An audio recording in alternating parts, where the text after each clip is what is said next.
Good morning students. Last video के अंदर हमने गोलीय दर्पण द्वारा प्रतिबिंब बनाने के 4 नियम पढ़े थे। आज उन नियमों की सहायता से गोलीय दर्पण द्वारा प्रतिबिंब जब बनता है तो उसके किरण आरेख बनाना हम सीखेंगे। तो पहला पॉइंट आपको पेज नंबर 224 पे दिया हुआ है कि जब वस्तु अनंत पर हो तो प्रतिबिंब कहाँ बनेगा। जब वस्तु अनंत पर रखी है तो प्रतिबिंब कहाँ बनेगा। देखिए, वस्तु जब अनंत पर रखी होती है, गोलीय दर्पण की बात करेगा तो यहाँ पर हम अवतल दर्पण लेते हैं।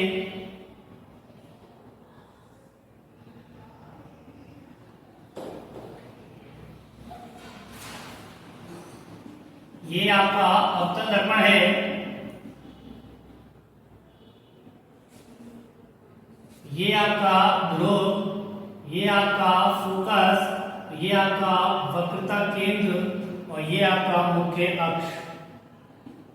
सभी को मालूम है, ये मैं लास्ट वीडियो के अंदर आप सभी को बता चुका हूं। यहाँ पर सभी बच्चे ध्यान से देखिएगा कि अब यहाँ पर आपको फर्स्ट पॉइंट के अंदर कह रहा है अनंत दूरी पर रखी वस्तु AB से, अनंत दूरी पर रखी वस्तु AB से, ये आपकी एक वस्तु है AB।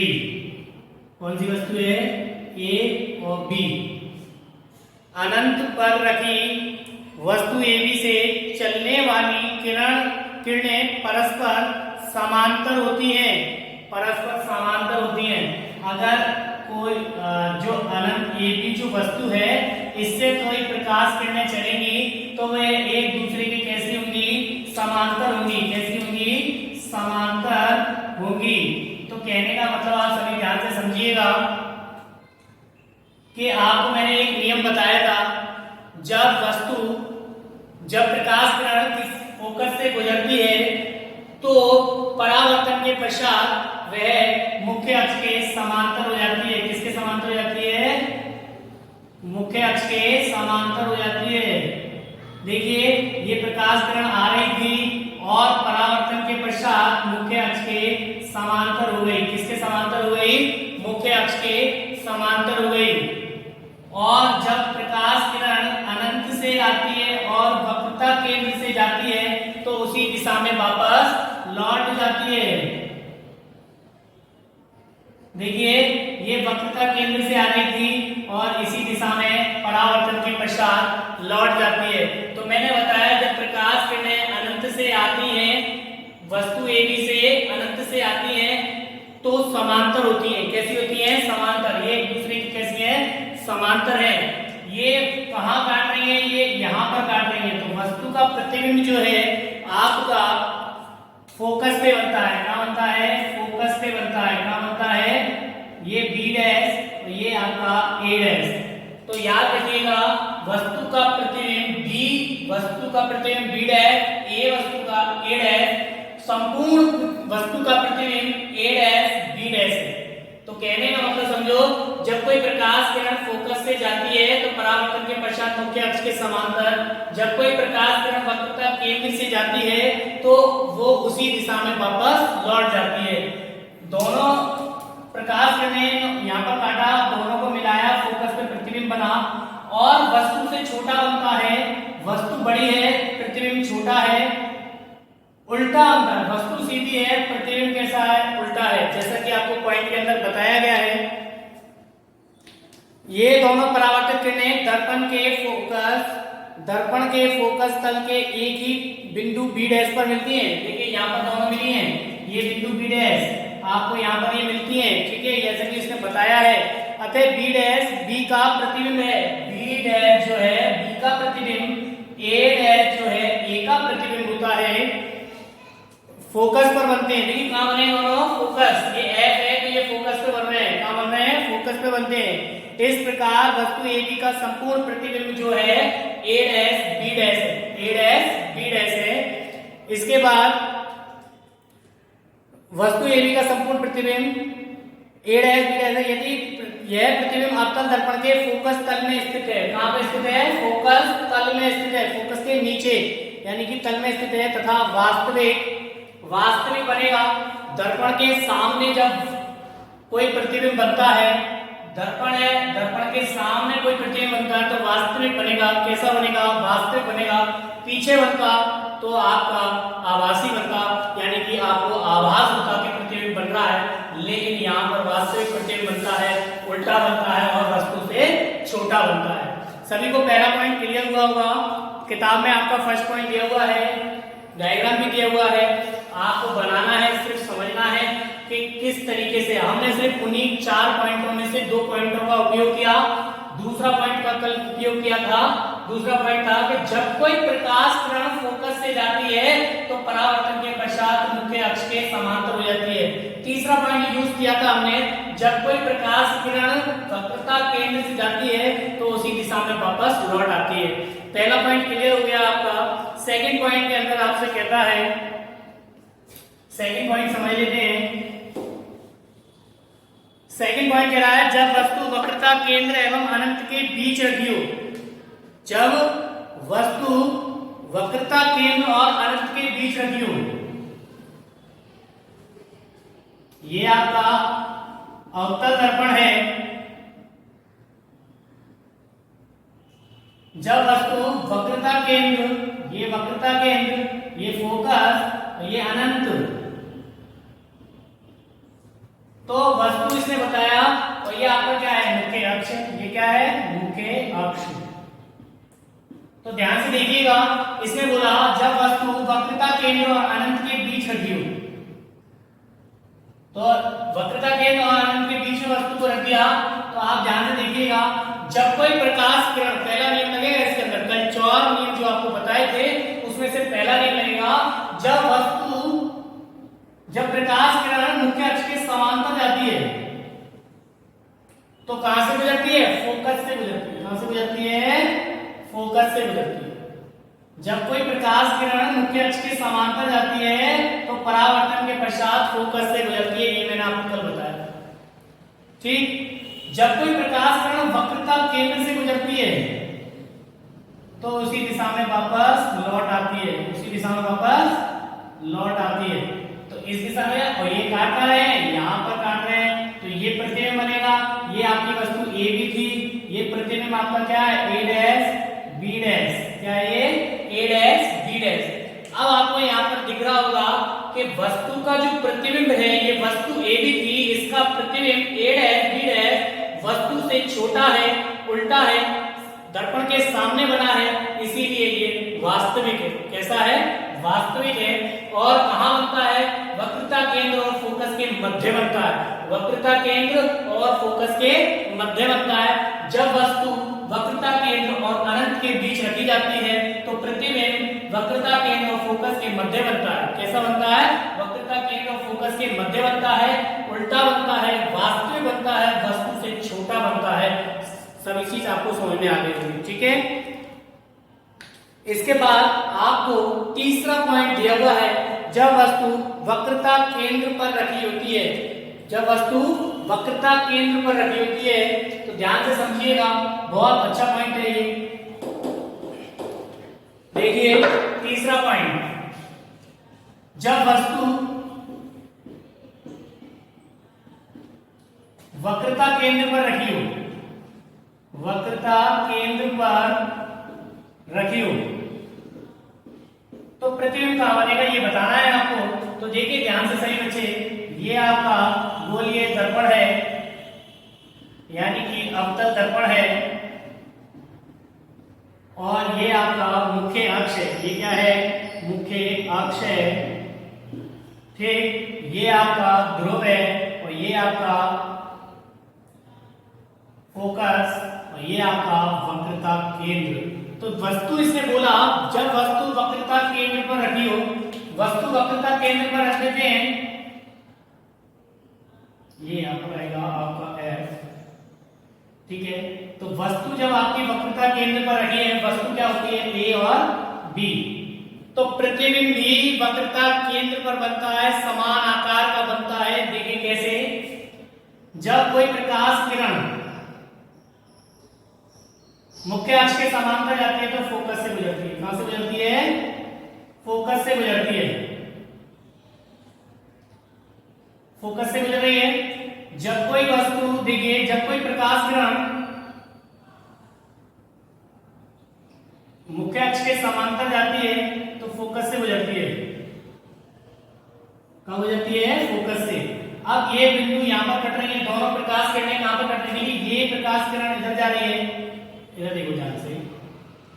जब कोई प्रकाश किरण मुख्य अक्ष के समांतर जाती है, मुख्य अक्ष के समांतर जा रही थी तो फोकस पे काट दिया इसने, फोकस से होकर गुजर गई।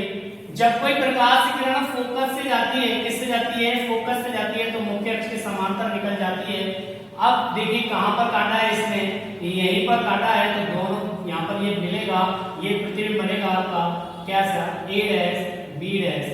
ठीक है, अब देखिए दोनों कहां पर प्रतिबिंब बने हैं? वक्रता केंद्र, मतलब वस्तु भी वक्रता केंद्र पर रखी है और प्रतिबिंब भी कहां बना है? वक्रता केंद्र पर बना है।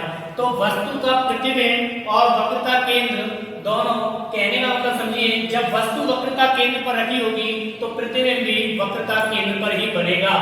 कैसे बनेगा?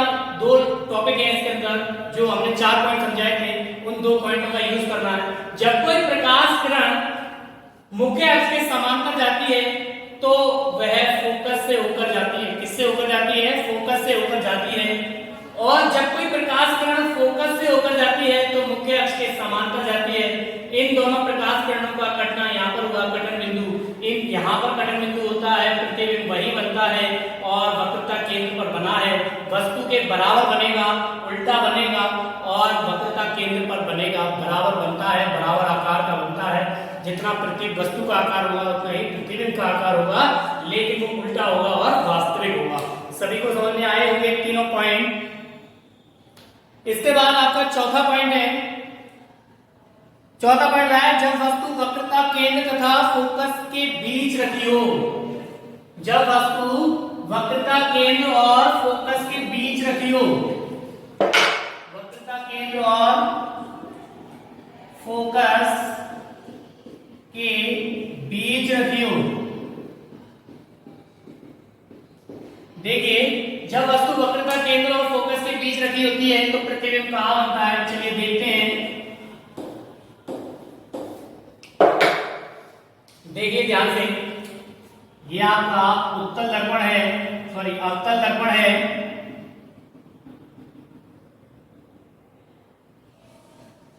ये आपका अवतल दर्पण है, ये आपका फोकस है, ये आपका वक्रता केंद्र है, ये आपका ध्रुव, ये मुख्य अक्ष। ध्यान से समझिएगा, जब वस्तु वक्रता केंद्र और फोकस के मध्य रखी होती है, देखिए वक्रता केंद्र ये है, फोकस ये है, इन दोनों के मध्य अगर कोई वस्तु रखी है, ये आपकी वस्तु ए भी है। क्या है? वस्तु ए भी है। तो ध्यान से समझिएगा, इसके अंदर 2 पॉइंट लागू होंगे। जब कोई प्रकाश किरण मुख्य अक्ष के समांतर, तो वह फोकस से गुजरती है। कहां से गुजरती है?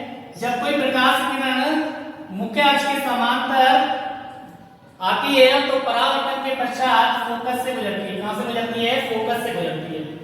ठीक है, यहां पे लिख देते हैं, फोकस से गुजरती है। देखिए ये फोकस से गुजर रही है। लेकिन जब कोई प्रकाश किरण फोकस से गुजरती है तो परावर्तन के पश्चात मुख्य अक्ष के समांतर गुजरती है। किसके समांतर गुजरती है? मुख्य अक्ष के समांतर गुजरती है। किसके समांतर गुजरती है? मुख्य अक्ष के समांतर गुजरती है। थोड़ा सा डायग्राम मिस्टेक है, देखिए बता देते हैं। यहां पर आएगा ये आपका वक्रता केंद्रीय। थोड़ा सा डायग्राम दोबारा से बनाते हैं बेटा, थोड़ा सा मिस्टेक हुई इसमें। देखिए ये आपका अवतल दर्पण है, ठीक, अवतल दर्पण है, और ये आपका वक्रता केंद्र है, ये आपका फोकस है, और ये आपका ध्रुव और ये मुख्य अक्ष। देखिए ध्यान से कि वक्रता केंद्र और ध्रुव के बीच में, मतलब वक्रता केंद्र और फोकस के मध्य जब कोई वस्तु रखी जाती है, वस्तु हमारी ये भी है। जब कोई प्रकाश किरण मुख्य अक्ष के समांतर जाती है तो फोकस से गुजर जाती है। किससे गुजर जाती है? फोकस से गुजर जाती है। जब कोई प्रकाश किरण फोकस से गुजरती है तो वह मुख्य अक्ष के समांतर निकल जाती है। किसके समांतर निकल जाती है? मुख्य अक्ष के समांतर निकल जाती है। देखिए मुख्य अक्ष के समांतर निकलेगी। देखिए मुख्य अक्ष के समांतर निकलेगी तो प्रतिबिंब जो है हमारा वो A डैश और ये B डैश बनेगा, वस्तु से काफी बड़ा बनेगा, वस्तु से बड़ा बनेगा, उल्टा बनेगा, वक्रता केंद्र से परे बनेगा। किससे बनेगा? वक्रता केंद्र से परे बनेगा, पहले बनेगा। वक्रता केंद्र C उससे पहले बनेगा, वस्तु से बड़ा बनेगा और उल्टा बनेगा। ठीक, वास्तविक बनेगा, दर्पण के सामने बनना है इसीलिए वास्तविक बनेगा। ठीक, आगे देखते हैं। अगला पॉइंट हमारा है, पांचवा पॉइंट है, जब वस्तु मुख्य फोकस पर रखी होती है। जब वस्तु मुख्य फोकस पर रखी होती है तो प्रतिबिंब कहां बनता है? देखते हैं, चलिए। जब वस्तु मुख्य फोकस पर रखी होती है, पांचवा पॉइंट है, जब वस्तु मुख्य फोकस पर रखी होती है, फोकस पर रखी होती है। देखिए जब वस्तु मुख्य फोकस पर रखी होती है तो प्रतिबिंब कहां बनता है? ये हमारा अवतल दर्पण है। ठीक, अवतल दर्पण है, ये आपका फोकस है, ये आपका वक्रता केंद्र है, ये ध्रुव है, ये मुख्य अक्ष है। अब तो आप सभी को ये चीजें याद भी हो गई होगी। ठीक, जब वस्तु फोकस पर रखी होती है, किस पर रखी होती है? फोकस पर। ये वस्तु है हमारी A और B, कौन सी है? A और B। तो वस्तु जब फोकस पर रखी होती है तो ध्यान दीजिएगा प्रतिबिंब कहां बनेगा, मैं आपको बताता हूं। देखिए जब कोई प्रकाश किरण मुख्य अक्ष के समांतर जाती है तो फोकस से गुजर जाती है। कहां से गुजर जाती है? फोकस से गुजर जाती है। ये फोकस से गुजर रही है। जब कोई प्रकाश किरण वक्रता केंद्र से गुजरती है, वक्रता केंद्र से, तो उसी दिशा में वापस लौट आती है। जब उसी दिशा में वापस लौट आती है तो देखिए ये कहां मिलेंगी? अनंत पर मिलेंगी। कहां मिलेंगी? अनंत पर मिलेंगी। और प्रतिबिंब कहां बनेगा? अनंत पर बनेगा और वस्तु से काफी बड़ा बनेगा और वास्तविक बनेगा, उल्टा बनेगा और वस्तु से काफी बड़ा बनेगा। ये दोनों प्रकाश किरणें जहां एक दूसरे को काटेंगी वहीं पर प्रतिबिंब बनेगा। जब वस्तु फोकस पर रखी होगी, मुख्य फोकस पर अगर वस्तु रखी है एक ही, तो वह प्रतिबिंब कहां बनेगा? उसका प्रतिबिंब अनंत पर बनेगा, वस्तु से काफी बड़ा बनेगा, उल्टा बनेगा, वास्तविक बनेगा। क्यों वास्तविक बनेगा? दर्पण के सामने बन रहा है इसीलिए वास्तविक बनेगा। सभी को समझ में आ गया होगा। और आज इसका लास्ट पॉइंट है, जब वस्तु ध्रुव व फोकस के बीच रखी हो। जब वस्तु ध्रुव और फोकस के बीच रखी हो, जब वस्तु ध्रुव और फोकस के बीच रखी हो, जब वस्तु ध्रुव और फोकस के बीच रखी हो। देखिए जब वस्तु ध्रुव और फोकस के बीच रखी हो, आपको मालूम है ये आपका दर्पण है, अवतल दर्पण, ये आपका अवतल दर्पण है और ये आपका क्या है? मुख्य अक्ष है। ये क्या है आपका? मुख्य अक्ष। ये आपका ध्रुव, ये आपका फोकस, ये आपका वक्रता केंद्र। तो जब वस्तु ध्रुव और फोकस के बीच में रखी होती है, जब वस्तु ध्रुव और फोकस के बीच में रखी होती है तो एक बात याद रखिएगा। देखिए इसे बताया है यहाँ पर, फोकस एवं ध्रुव के बीच स्थित है। इसमें B से मुख्य अक्ष के समांतर चलने वाली किरण B है। अब देखिए ध्यान से, जब कोई प्रकाश किरण मुख्य अक्ष के समांतर जाती है, किसके समांतर जाती है? मुख्य अक्ष के समांतर जाती है। इसको हम कलर चेंज करके दिखाते हैं। देखिए ये मुख्य अक्ष के समांतर जाएगी तो कहां से गुजरेगी? फोकस से गुजरेगी। कहां से गुजरेगी? फोकस से गुजरेगी। समझ में आ रहा है आप सभी को? ये फोकस से गुजरती है, ठीक, फोकस से गुजरती है। जब वस्तु ध्रुव और फोकस के मध्य रखी होती है तो जब कोई प्रकाश किरण मुख्य अक्ष के समांतर जाती है तो वह परावर्तन के पश्चात फोकस से गुजरती है। और जब कोई प्रकाश किरण वक्रता केंद्र से जाती है, किससे जाती है? तो वक्रता केंद्र से जब जाती है तो वापस उसी दिशा में लौट आती है। अब ये दोनों किरणें यहाँ पर काट रही हैं एक दूसरे को, तो प्रतिबिंब यहाँ बनेगा और आपको दिख रहा होगा वस्तु से बड़ा बन रहा है। ये वस्तु आपकी ए और बी थी, ये प्रतिबिंब आपका ए डैश बी डैश है, ठीक। तो वस्तु से काफी बड़ा बन रहा है, आभासी बन रहा है, सीधा बन रहा है और दर्पण के पीछे बन रहा है। यही आपको बताना था कि जब वस्तु ध्रुव और फोकस के मध्य रखी होती है तो प्रतिबिंब आपका वस्तु से बड़ा बनता है और आपका आभासी बनता है, सीधा बनता है और दर्पण के पीछे बनता है।